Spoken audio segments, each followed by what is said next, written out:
Amazon sellers. So today I'm going to be talking to you about how you can help yourself when you have received multiple intellectual property right complaints. Could be 2, 6, 12, it could be 50 for larger sellers, and these are on your account. And if your account is down, now it's an emergency.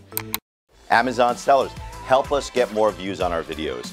If you scroll down right now and leave a comment, my team's going to send you a copy of the greatest book in the world for Amazon sellers, the Amazon Seller's Guide to Suspensions and Reinstatements.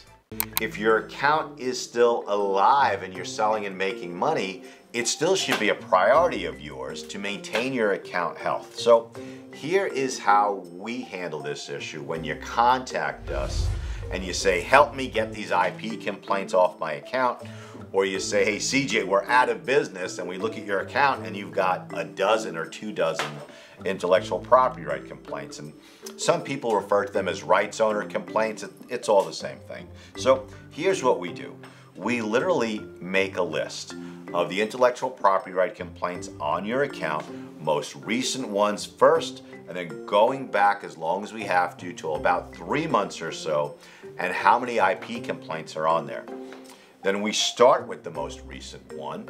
We do an analysis as to whether or not you were or you were not violating anybody's intellectual property right complaints.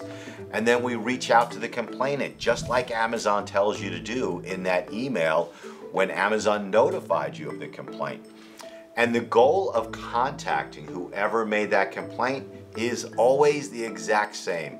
Whether you did something wrong or you did not, whether you violated their rights or you didn't, or even if they don't even own the intellectual property rights that they're trying to enforce against you, the goal is the same. Get them to retract the complaint. Sometimes it is as easy as writing to the complainant and explaining you didn't violate anybody's rights. Other times it's more complex. Maybe it requires a phone call, and I suggest that you do speak with whoever made the complaint. Even if you are really upset, even if you are pissed off, I want you to reach out to them, get them on the phone, and try and persuade them to retract the complaint. Then you go to the second complaint, and the third complaint, and the fourth complaint, all the way down the line. It could be dozens of complaints by dozens of different companies and complainants. And the shtick is the same exact thing. You are trying to get as many of those complaints retracted and off your account as you can. And here's some really good news. You don't have to get every complaint off your account.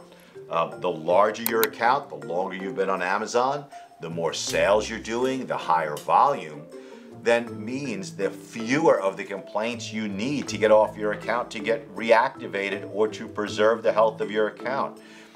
In the plan of action that you ultimately write, you want to show Amazon what you were able to get retracted, what you are still working on, and also the reasons why these complainants are retracting the complaints. It's almost always because you didn't really violate their rights and they've seen the error of their ways. So here are the takeaways. Process. Start with the most recent complaints first, then work your way down the line.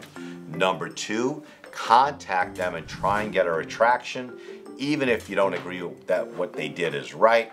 And number 3, just know, you take this knowledge to the bank. You don't have to get every complaint retracted. You have to show Amazon a progression and improvement in your account health, the ability to get some of these complaints off your account. And if you follow these steps, chances are you'll be able to get your own account reactivated.